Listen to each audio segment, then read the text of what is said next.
All right. So, welcome everybody back to Modern Agent Blueprint.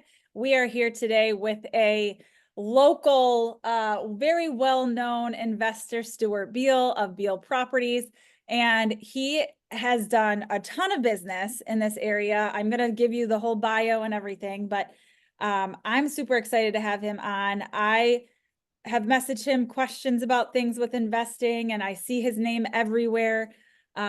He owns tons of like commercial buildings, right? You do apartments, you do single family homes, multi properties, all or multifamily properties. You do it all. And a lot of people ask, and we've had people come to us and ask about, how people can get started with real estate. I'm sorry, not with real estate, get started with investing. And you started at a very young age and have just built and built and built. So I'm excited to just have you on. Um, really interested in seeing how you kind of built this empire, if you will. I mean, I see your name everywhere. A lot of local people know who you are. So I'm super excited. So you had a business at 13. And what is that business? Because I'm curious what that business was. Yeah, okay, great. So when I was in middle school, I started reading a lot of business magazines. My dad would bring them home from work, and I just got interested in business at a really young age. And I started a lawn care business when I was 13, just mowing my neighbors' lawns. And a lot of people do that, of course, but I kind of made it into a more of like a real business pretty young. When I was 16, I had more than 400 customers Oh my across. gosh. Yeah, and when I was 18, I actually sold the business for $250,000 and got $50,000 down and approximately 1,500 a month for 10 years. And so I like sold the person.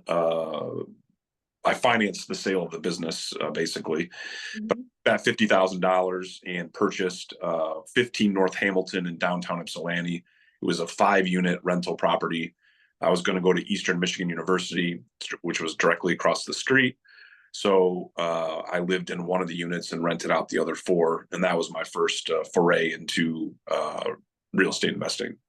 So you were house hacking before it was a thing. Yeah, so I never heard of the term house hacking until maybe 10 years ago, and this was about 22 years ago. How it happened is I met a man who owned 11 properties in Ypsilanti, and he wanted to sell just one of them or two of them, to free up some cash for a different project.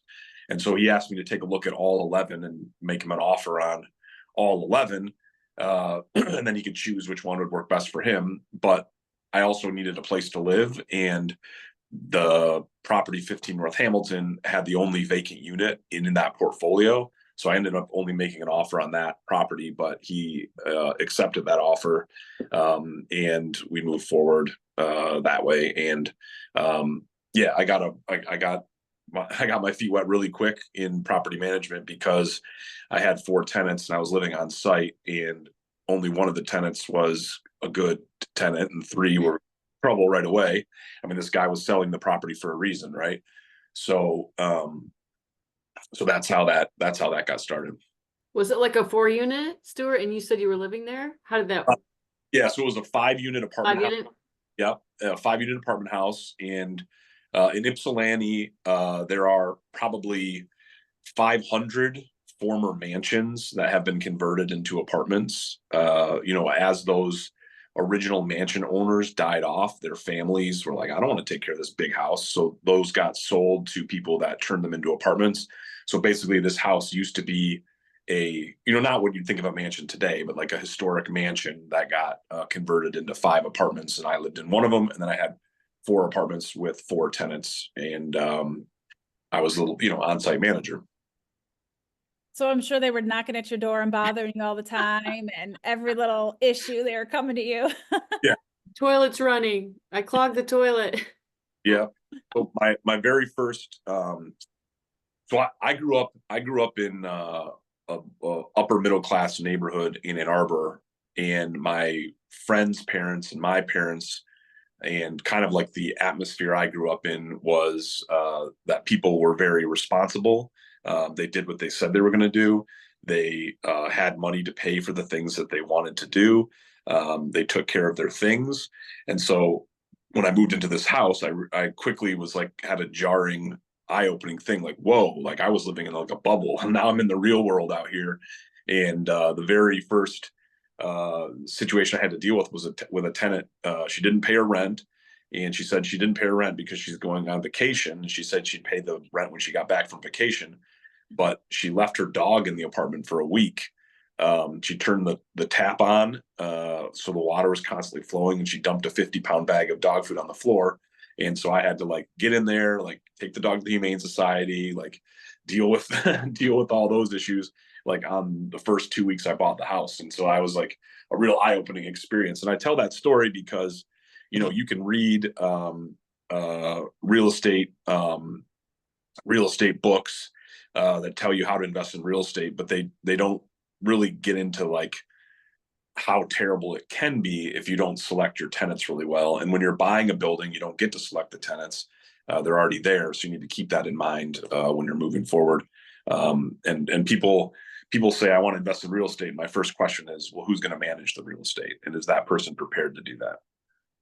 Yeah, I think that that's something that, you know, personally, I've looked into like Airbnbs, and I've looked into all the stuff. I got in a deep dive the other day on looking at Section 8 properties, and, you know, all the stuff. And like my concern is, you know, if you're only cash flowing $200, $300 a month, which a lot of people I think are with rentals, you know, what happens when the tenant leaves and the place is destroyed and you have to completely redo the whole thing? I actually just this morning went to a property.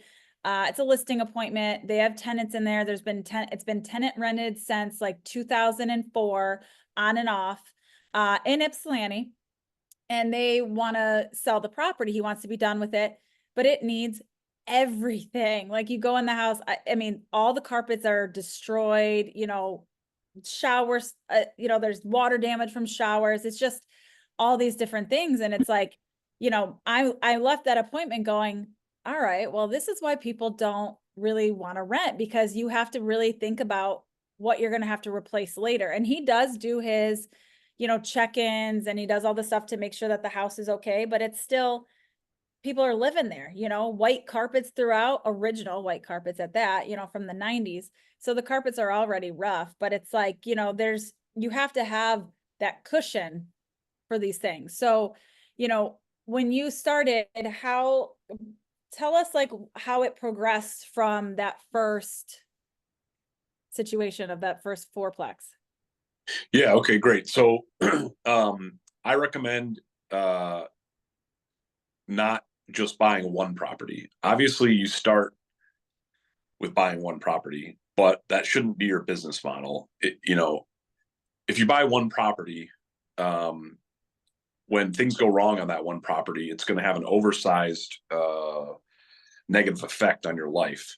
And so you're going to be a real estate investor, or just go invest in ETFs, you know, the Fortune 500 stuff. Because like you said, one tenant, if you own one house and you're cash flowing 300 a month, and the tenant doesn't pay, and the furnace needs to be replaced, and the roof needs to be replaced, you know, you're going to be negative cash flow for years on just one house. So I always recommend to say, either you're going to be a real estate investor or you're not going to be a real estate investor. And if you're going to be a real estate investor, make, you know, routine investments, buy a house a year or buy a house every other year, and build up a portfolio so that, you know, instead of owning one house, now you own 10 over time, so that when this house goes bad on you, you've got 9 other good ones that, you know, can support it. And that's why I also like apartment buildings as well, you know, 10 units, 20 units. Sure, yeah, you know, the person in apartment number one is not going to pay their rent, and they're going to damage the apartment. But then you've got 19 other tenants that are paying their rent and not damaging their apartments. And so you can kind of even that out. So what happened at 15 North Hamilton is I was working full time in construction and managing that house, and just realized quickly that I wanted to scale it up, the portfolio. So I bought a property a year, basically from 2002 to the foreclosure crisis. And then the foreclosure crisis, the real estate became so inexpensive that I was able to buy many more properties much more quickly. How were you impacted during COVID? When like, and I know I'm kind of jumping all around here, but sorry, my cat is like pushing on my screen, so I keep moving. But how I know that there were so many landlords and companies, property management companies and stuff that were really kind of screwed during COVID where people weren't paying and all that. How did that affect you? Yeah. So when COVID came on, I was invested in managing 6,000 apartments. I was personally guaranteed more than 130 loans. And so when COVID came on, I was literally like laying on the floor of my office trying to breathe, trying to not have a panic attack, because it was such a scary time. I didn't know if we were going to have to lay off all our employees. We had tenants dying of COVID. We had employees who were getting COVID and being seriously ill. So it was a very scary time. But then the government came on so strong that landlords and business owners were able to survive, because the government said you don't need to pay your loans, you don't need to collect rent from a certain class of tenants. We'll pay the rent for you. Fill out these forms, and so we were able to successfully navigate the first 3 years of COVID. But then the government shut the money off. And when the government shut the money off to the tenants, that caused a lot of problems for us a couple of years later, because the government had trained a certain percentage of the tenants to not pay their rent. And then when they had to pay rent again, they couldn't. And so we had some problems there. But overall, we did okay during COVID. So you've gone on, so you were saying in your description that you were going to talk about like how to get funding for things, like how to find these people and are you buying a lot of your properties off market? Are they, just deals because people now and all that? Like if you were brand new, just starting out, wanted to break into this and maybe just buy a duplex, or you want to just buy a single property, or maybe you want to jump in and you have the cash to do something bigger. How do you really go about that? Yeah, so you need to take a two-pronged approach. The first is you need to work with a realtor to start evaluating everything that's on market, while also taking an off-market approach. And the way you buy properties off market is you have to meet sellers of real estate. Okay, that's how you're going to buy real estate, is to meet people that sell real estate. And so we take a 6-prong approach to our off-market strategies. The first approach is networking. So I've been doing this for 22 years, and before I had kids, I would attend a networking event every single day, literally. I would Google, networking events, and I would attend literally a networking event every day. That Chamber of Commerce breakfasts, your nonprofit social fundraising events. You probably, anyone in Southeast Michigan lives within driving distance of 50 Chamber of Commerce, and every one of those places have a network event a week. So, I would just be constantly networking. And then the second thing is direct mail. So we drive neighborhoods and write down addresses, and then go look up who owns them in the city's database and mail those people letters. The third thing is social media. You can find me on Facebook and LinkedIn. You'll see that I post multiple times a day, mostly about real estate. Those posts result in a surprising amount of people in your inbox trying to sell you properties. Obviously, it's going to take you multiple years to build that social media presence up so that that's happening. But that's what happens to me now. When I post on Facebook saying, "Hey, I want to buy a property this month," I check my Facebook Messenger and I got like 10 people in there trying to sell me properties. Another approach is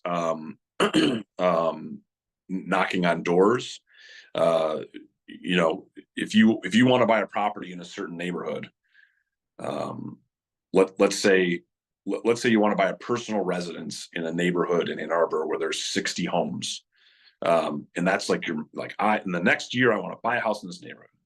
Well, what I would do is I would go knock on every door and introduce myself and say, hey, if you're ever looking at selling, here's my business card. I'd be interested in buying your property. And then I'd also follow up with them with a direct mail. And then the final approach is networking with people who deal with the sales process of real estate, and especially people that deal with the weird deal with like the weird aspect of selling real estate. So that's your like hoarder cleaning out companies, your lawyers, your estate planners, bankers, title companies, contractors, people that people call when they're going to sell real estate. And I bought a 24 unit apartment building in Romulus because I was networking with a trash out contractor. He trashes out apartments when people abandon stuff in them. And he called me and was like, Stuart, this guy Milo I work for, he told me this was going to be my last trash out because he's going to sell the property. And I was like, boom, give me Milo's number. Called Milo, went and go met with him, and we negotiated a purchase agreement over a couple of hours. And so that's kind of the approach that I take, trying to find off market. And then I bought plenty of on market deals too. You have to compete for those, obviously. And sometimes they're going to be priced higher than they should be, but go ahead and make the offer that works for you. And if you make enough offers, a couple will stick. You know, I'm involved in an organization, a real estate syndication organization that's targeting assisted living facilities. And they evaluated 120 deals before they got into contract in one deal. And that's a lot of work, but if you want to do this, you got to do the work.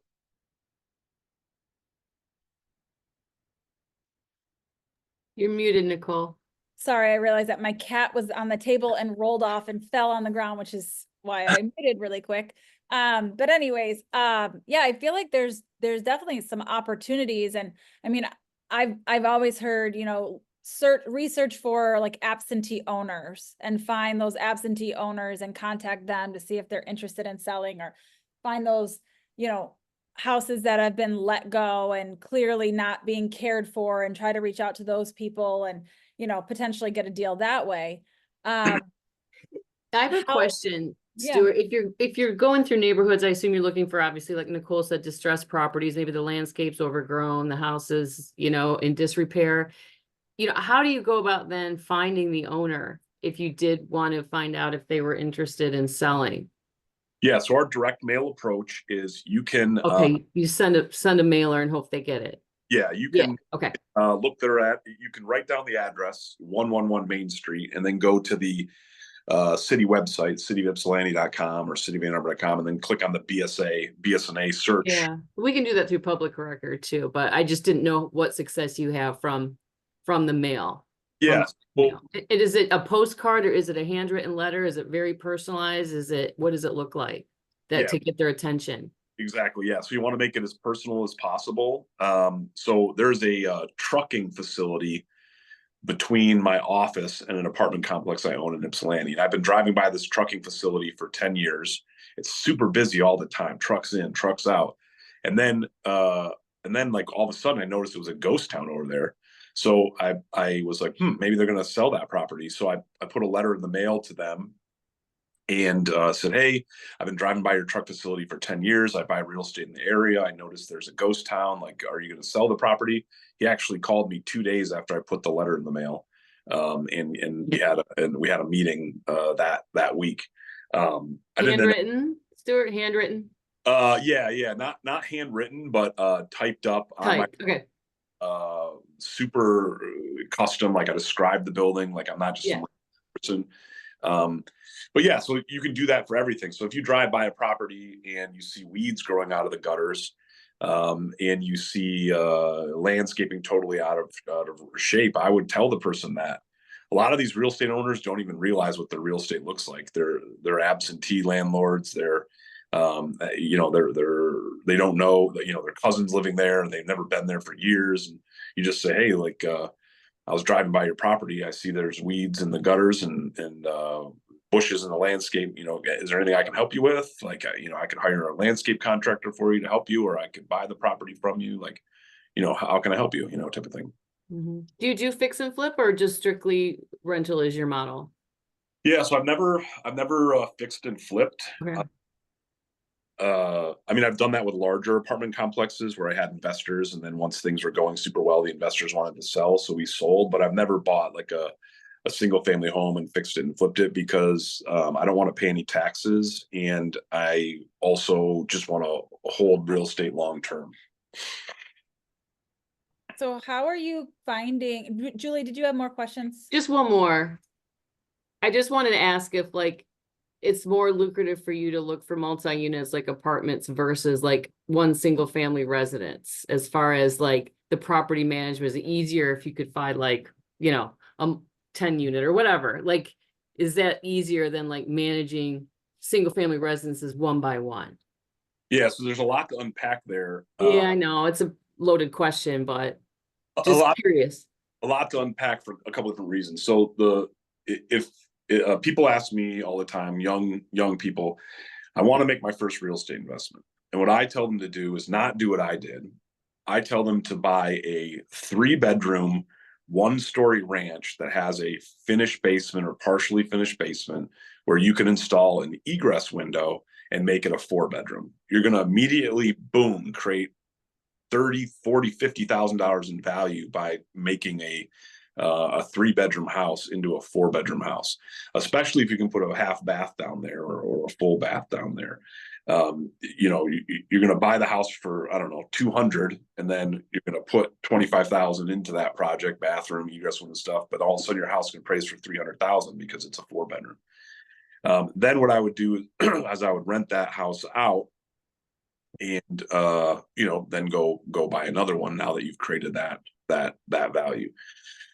The difference between single family and apartments is twofold. It's first, how much cash do you have to invest? You can buy a single family home with 20,000 down, 30,000 down, 40,000 down, or you could buy a multi-family property. Even the least expensive ones is going to take at least 100,000, down. Triplex, quadplex, it's going to take at least 100,000 down. And that's the first consideration. And then the second consideration is who's going to manage it. There is a huge difference between managing single family homes and even a duplex. Okay. And I'll just run through some of them.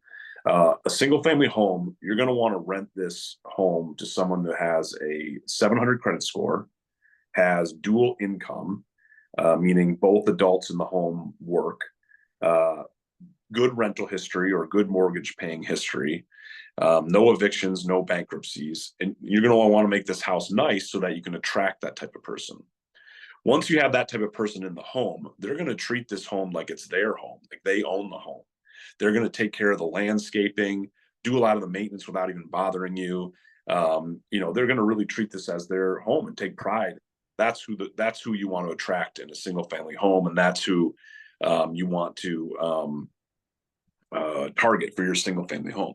Now, in apartments, especially like if you buy an apartment in a Class C area, you're not going to be attracting that type of person. They're going to be a little less qualified, a little less credit score, a little less income, probably not going to be dual income, not have the best rental history, or maybe they're going to have no rental history.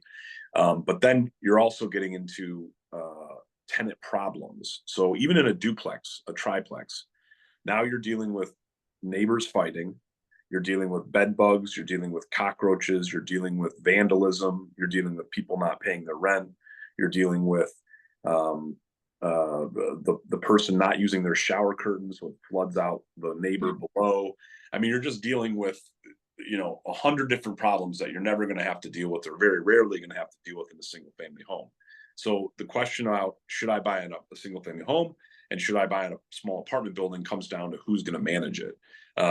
Do you enjoy taking calls about cockroaches and bed bugs and having to meet with the tenants and just, figure out how to resolve a dispute? If you don't enjoy that, you should either A, stick to single family, or B, go into your business model with the property manager who's going to do that for you. How do you avoid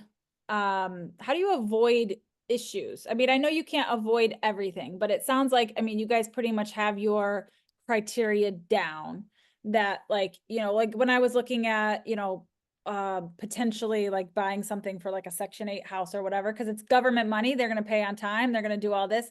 It sounds great. But then you're dealing with, you know, you're dealing with a different set of concerns, you know, or like what might happen to the property, what might happen. I mean, it could happen with any tenants, but it's, you know, how do you gauge the best kind of tenants? I mean, I've dealt with landlords in the past, and one of them, her approach was, I just need to get a vibe from them. I just need to talk to them. I want to get a vibe from them, see how I feel about them. Like, do I have a gut instinct that this is not going to be a good renter? And I mean, I don't know if that falls into a issue of fair housing or not, but you know, she wanted to speak with every single person to make a decision. So how do you go about, you know, if you're looking at different people, you know, potentially putting in applications, how do you vet them? Yeah, so it depends on what you're dealing with. I've managed $500,000 single family homes that rent for $4,000 a month. I'm not going to let anyone in that house that isn't perfect, because I can command that. I have an awesome, awesome house. I've also owned a 200 unit where the rent was $400 a month in Toledo, Ohio, where we had to rent 10 apartments a month. That I can't be as selective if I want to have high occupancy, and I need to move in a much quicker pace to rent 10 apartments a month to keep this place filled. So on the hey, I only own one house, it's really nice, you can do in-person interviews, you can go visit them where they currently live and see how they live. You can check their credit, their criminal, their background, check their rental references. And you can tell them, no, I've decided not to rent to you because of this, this, and this, as long as you're following fair housing. And you should take a fair housing class if you're going to invest in real estate. And you can do that with a company called Smart Apartments in Ann Arbor. It's just a 4-hour class or whatever, but it's very, very good to know if you're going to be in charge of approving tenants, whether you own it or working for someone. You should take that class. But yeah, in the apartments, when you have to rent a high volume, you don't have time to do in-person interviews, and you don't have time to go meet them where they live. And so you're just going to use the best judgment you can with the information that you have in front of you, and try to be selective. We at Beal Properties right now, we approve about 50% of our applicants. And a lot of the people that we say no to, we say we would be interested in renting to you if you had a really strong cosigner.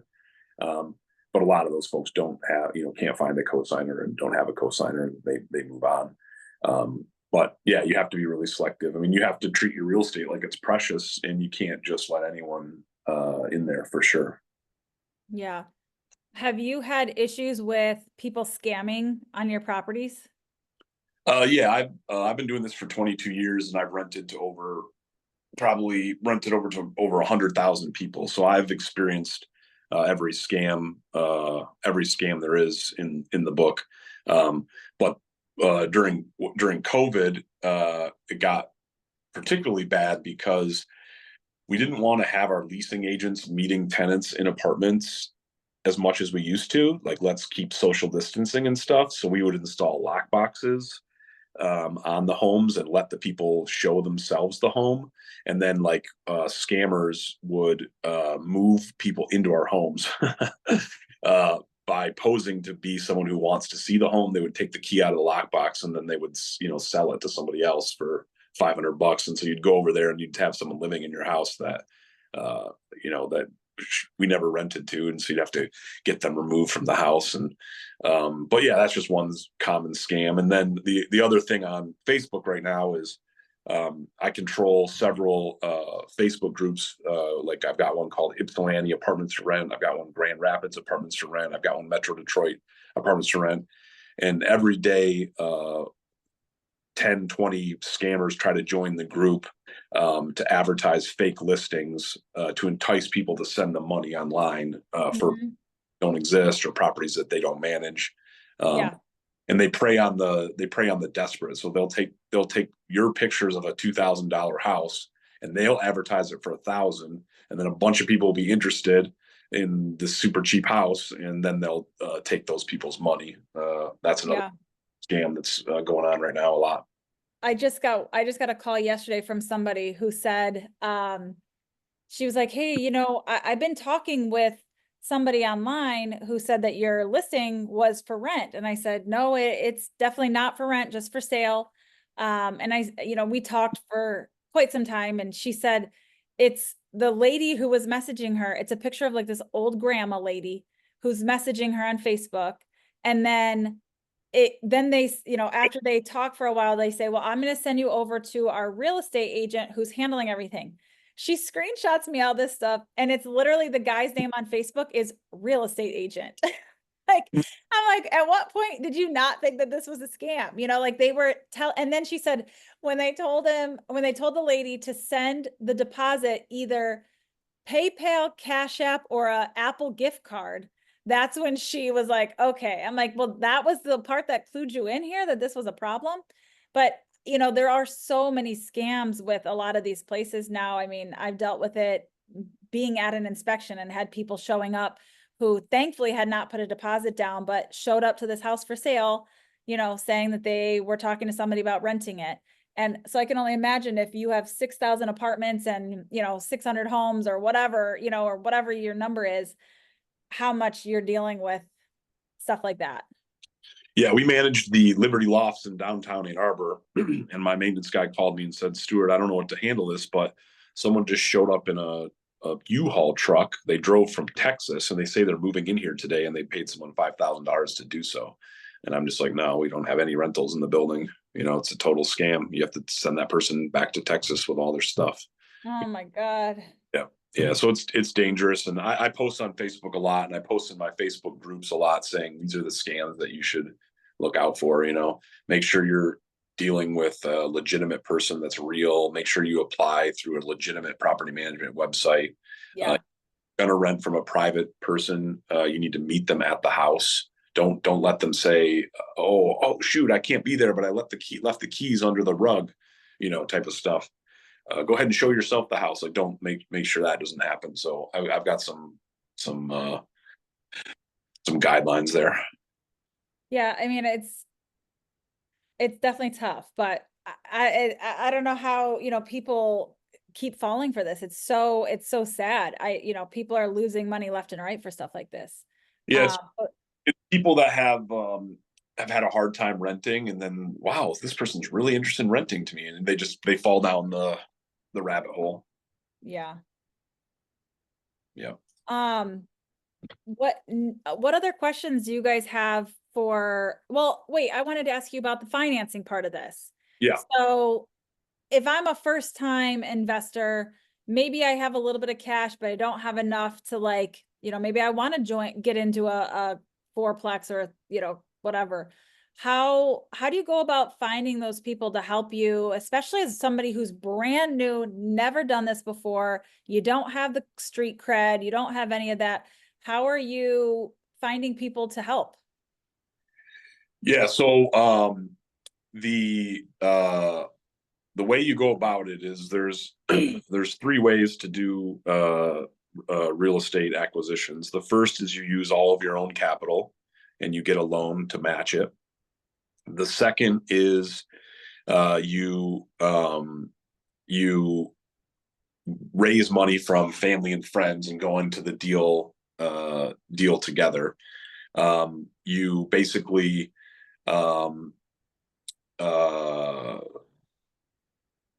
you form a small LLC. So let's say you're buying 128 North Normal in Ypsilanti. It's going to require 100,000 down and a loan of 300,000, and you only have 25,000. So what you do is you form a company called 128 Normal LLC. You put in 25,000, and then you invite 3 friends to each put in 25,000. So that totals 100,000, and each of you guys own 25% of the property. You decide who's going to do what. If no one's going to do anything but you, then you should charge a fee to put them in the deal. You should charge an asset management fee to manage it long term, and you should charge a property management fee if you're going to manage the property. That way, you're benefiting more than the other investors because you're doing all of the work. And then the third way to do it is real estate syndications. That's when you're going to go and buy like a very large property and you need 30, 40 investors. You can pool all of their money together and go buy a larger property. So let's say you're going to buy a 24 unit apartment complex that's for sale for $2.4 million. You're going to need about $800,000 to do that, and you only have $100,000. Well, you put your $100,000 in, and then you go raise $700,000 from a bunch of other investors, and you put them all in there together. Those are the three ways that we do it. And then so when you started this, were you just pooling friends and family's money, or did you at that point know people, or were you cash flowing this all yourself in the beginning? Yeah, well, obviously the first one you did. Yeah, I didn't use investors beyond my parents. My parents invested some money early on. I didn't use any investors for about 15 years. And then because I didn't know about investors and I didn't know what investors could do for you, which is help you buy larger properties. So I just did like the same deal over and over again each time I had some money. So I'd buy like a three unit, then buy another 3 unit, then buy a 4 unit, then buy a 3 unit, then buy a 5 unit, just like over and over again. But then I kind of like became aware of what real estate syndications were, and we put together our first one, and we raised in 2015 we raised $2.5 million and bought 14 apartment buildings with it. Wow. So did we already talk about how many properties you own? Did I miss that part? I jumped on late. I'm curious to know. Well, so my career is a bit unusual, where in 2015 to 2020, I bought 130 apartment complexes in which there were 6,000 apartments. And then from 2020 to 2022, for various reasons, COVID, partnership reasons, investor reasons, and interest rate reasons, I sold all 130 of those apartment complexes, all 6,000 apartments. And so now what I manage today is way smaller than it was over the last 7 years. But as interest rates have come down a little bit, we're starting to pick up the pace again. And we're starting to buy properties again and raise money from investors again and things like that. But when interest rates rose, the business model of raising money from investors was very difficult with the rising interest rates. Yeah, I think it's hard right now, like, trying to find a good deal on a property with the interest rates the way they are. It's hard to find something that makes sense, financially for people, Unless you have all your own money, you don't have to finance it. Yeah, unless you have cash, then, Yeah. It's hard to finance something, especially when, it's 25% down, it's this and that, especially if you don't have any sort of like portfolio or anything yet. It's hard to, I think, build that right now. Yeah. So the last 2 years has been the most challenging to invest in real estate successfully over my career of 22 years. In 2022, we bought 18 buildings. In 2023, we bought 8 buildings. And then in 2024, we've bought 0 buildings. And it's a direct reflection on interest rates and unrealistic sellers and a couple of other factors. So people listening to this that are excited about investing in real estate definitely know that it's very challenging right now. But I would say that the generational wealth possibilities is just so high that you should still do it and work hard to do it. You're going to do it a lot slower than I did it, but you should definitely still do it. Yeah, I mean, I think we have an advantage, because we come across properties a lot, through whether it's a lead or, it's a listing appointment. You'll get that person that just wants to be done. Like they don't want to list it. They don't want the headaches. Their mom owned it. Mom passed away, probate stuff. but it just depends on what your role is. Like if I get a referral and I want to get top dollar for my people, I don't want to try to sell out to or, you know, if I got into investing, I would feel, you know, to try to undercut, you know, because these kids needed, you know, if they need the most money out of a property that's in probate, for example, you know, you don't want to go in there and undercut them from an investor standpoint. So we as realtors, I think, have to be careful with what we're doing with the business we're given, right? But I think there's always opportunity if we're smart to potentially think, oh, this could be where I could start. This could be a good property for me to buy and Yeah. rent out. I forgot, we were talking about off market. I forgot the very best way to buy properties from sellers is by offering them services. And so I'm a real estate broker and a property manager, and I've bought a dozen properties off people who came to me saying, hey, I want to sell this property, or hey, can you manage this property? And then eventually it turned into me buying the properties. Mm-hmm.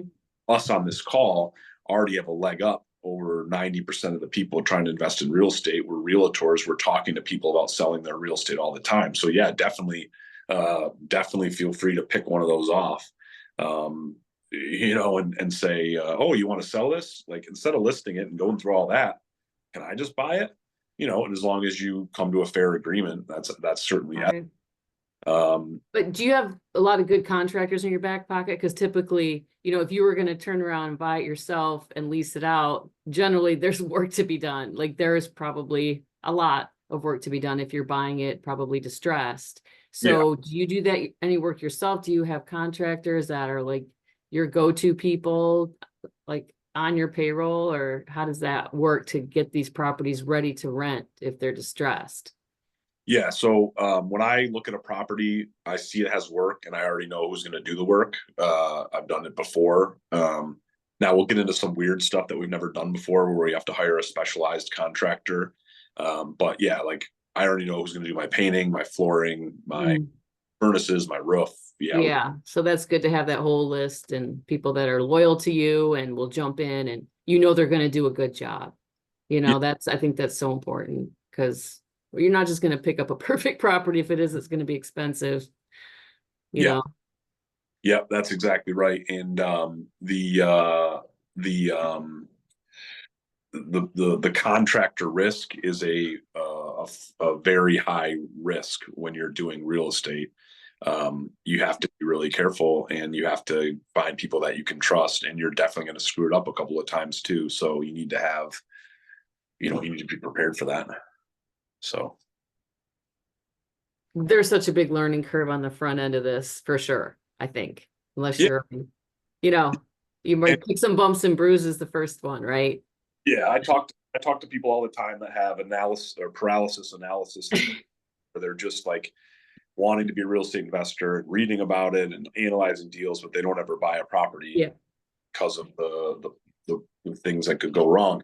But the thing about real estate is that if you're prepared to hold the real estate and you're prepared to take a few lumps along the way, even if you make a mistake, it's a very powerful long-term wealth generation tool. And I'll tell you an example. 422 Hawkins in Ypsilanti duplex. I bought it for $9,000, and Wow.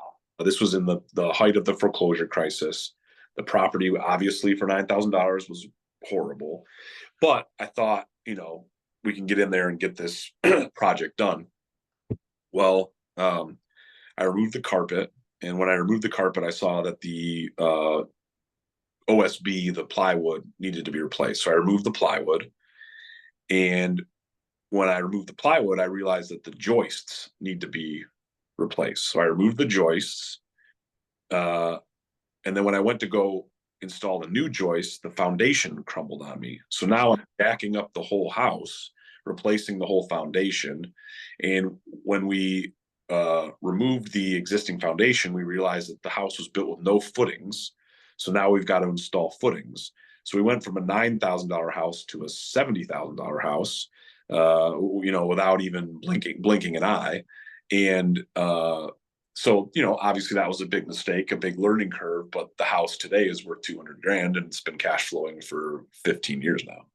And so that's just an example I tell people of, like, so much can go wrong, but like hold that thing long term and it'll be a long term benefit. Yeah, I think my analysis paralysis, like you said, is, the what ifs, the what if, because I think we see a lot on our end too of the horror stories, or like the people who just don't pay, and then you have to go through the eviction process, and then you have to do this, and then they trash the house, and then you got to pay the bills to fix all the, stuff that they've done, or when they don't tell you about leaks in the toilet, and now it's, rotted out the subfloor and rotted out there's mold in the ceiling, and all these things that happen.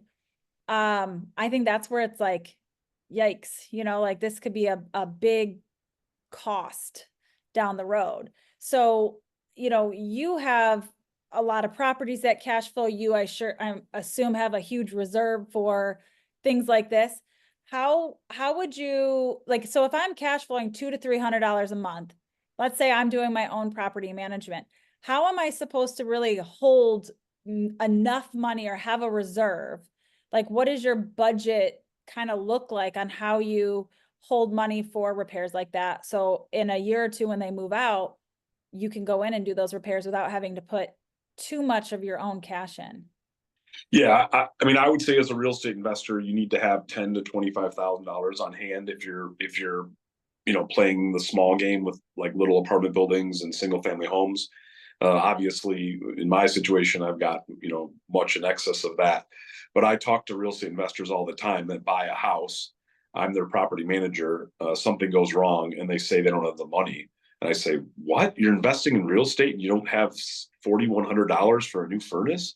They're like, "No, I spent all my money on buying the house." And it's like, oh my God. So yeah, you've definitely got to have some reserves. You can't spend your last dollar on the property.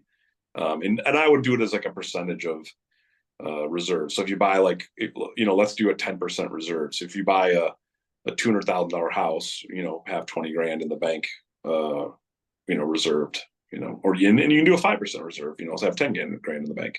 But yeah, you got to have the money on hand to pay for the disasters. The day you buy the property, the furnace is going to work great. The air conditioning is going to work great. The roof's not going to leak.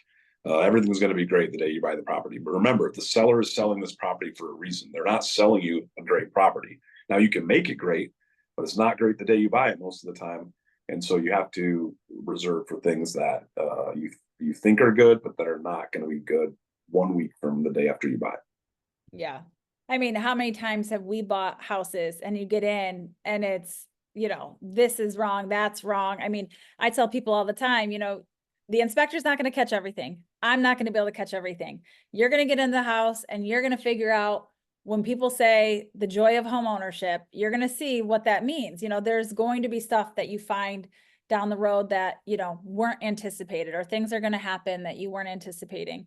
So, we also talk to our clients, I think, about having a reserve as well for those things that are going to come up down the road that, inevitably, hottest day of the year, your AC is going to go out, so just, if it's at the end of its life, you got to be prepared for those things to come up.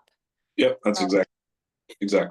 Okay, I want to go back to the fact that you said you bought 0 properties this year because it's not a really perfect time. If you have cash, regardless of the interest rates,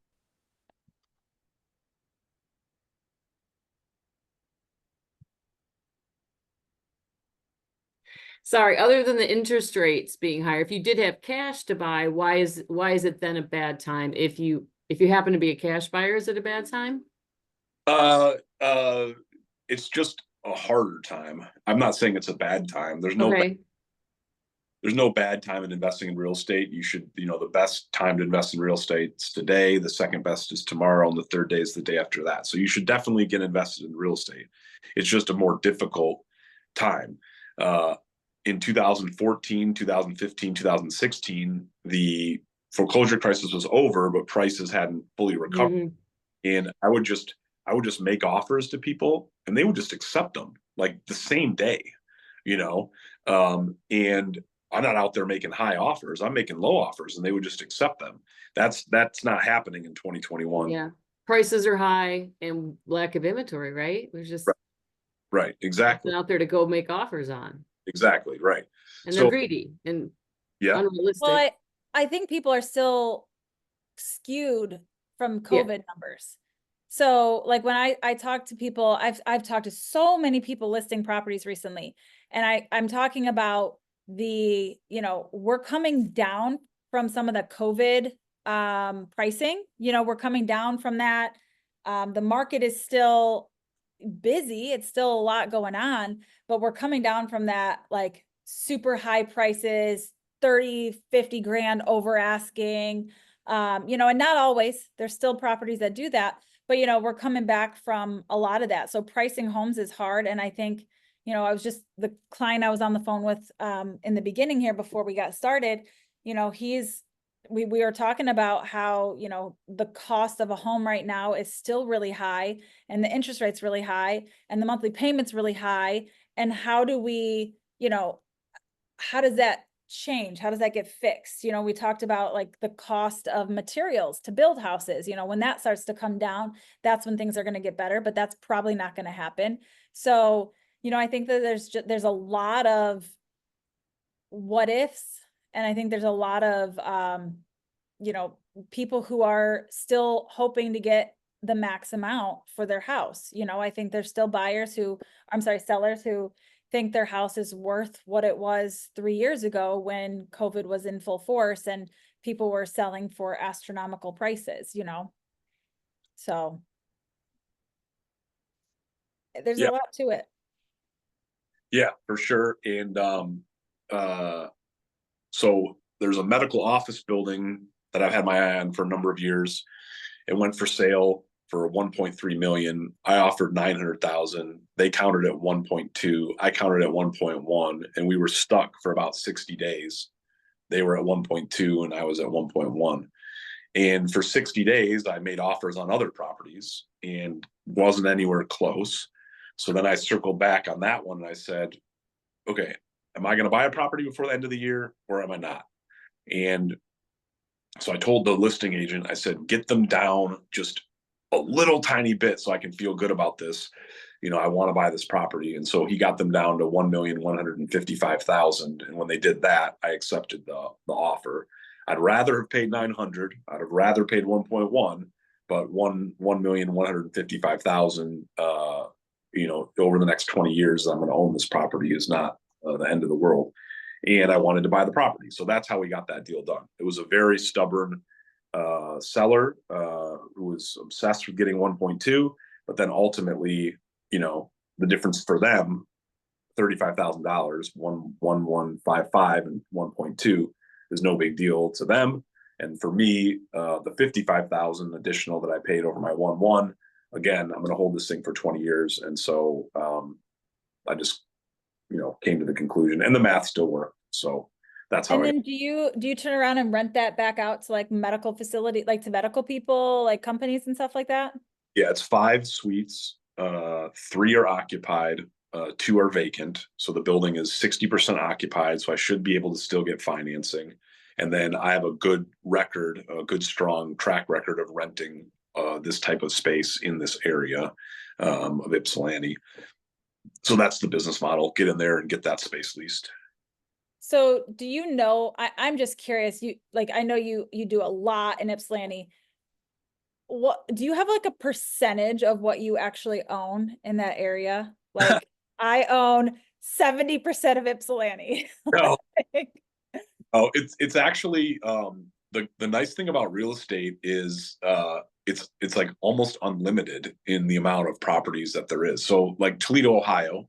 That's where Nikki is.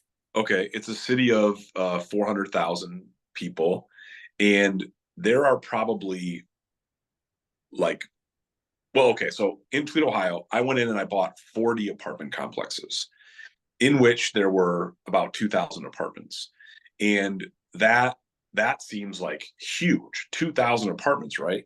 But that was still less than 2% of all the apartments in the city. There are over 100,000 apartments in the city.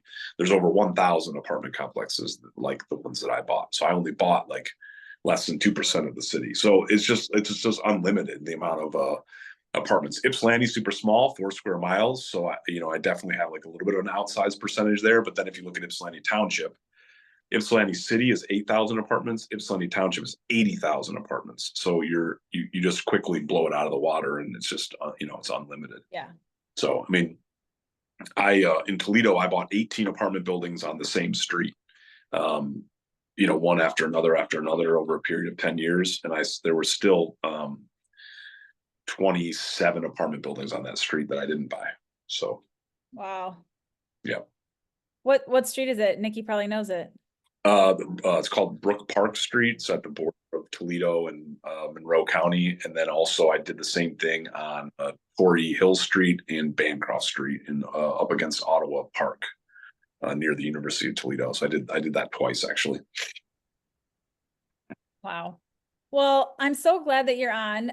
You came on with us today. This is great. I appreciate it. I am still all for you turning one of those buildings back into Club Divine in Ypsilanti. We need that back. But adult, like 30 and over though. Like none of these 18-year-olds, okay?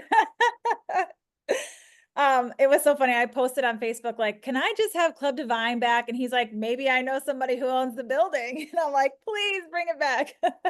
I like that Jasmine commented her little party hat. Many fun nights at Club Divine. Yeah. But well, thank you so much for coming on today. This was great, really informative. And I think, you clearly know what you're doing. You've been doing this a long time. You have a huge track record and portfolio of all this stuff. So thank you so much for spending some time with us today. Really appreciate it. And one of these days I'll meet you in person. Yeah, good. Sounds good. All right. Bye, everybody. See you next week. All right. Sounds good.